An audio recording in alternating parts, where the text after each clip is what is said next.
During a summer vacation last year, I had the opportunity to visit England for the first time, where I spent a delightful 20 days exploring its vibrant cities and picturesque countryside.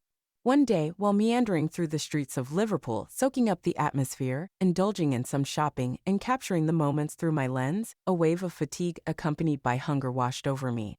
This led me to seek out a cozy restaurant conveniently located just across the street, with the hopes of not only satisfying my hunger but also sharing my day's adventures online with friends.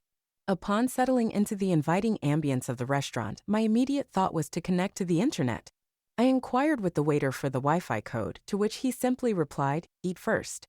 Initially, I found this to be a peculiar yet possibly unique policy of the establishment, necessitating customers to order before gaining access to the internet. Thus, I complied, ordering their recommended fish and chips and savoring the meal. However, post-meal, when I requested the Wi-Fi code once more, the waiter repeated, "Eat first," but this time with a smile. Confusion turned to irritation as I contemplated escalating the matter to the management, puzzled by this unusual and seemingly pointless rule. It was only when my eyes caught a glimpse of a sign on the wall that the amusing truth dawned on me. The sign read, "Wi-Fi code, eat first." In a moment of sheer embarrassment, I realized the waiter was not imposing a condition but simply stating the password. I couldn't help but apologize for the misunderstanding, appreciating the humor in the situation.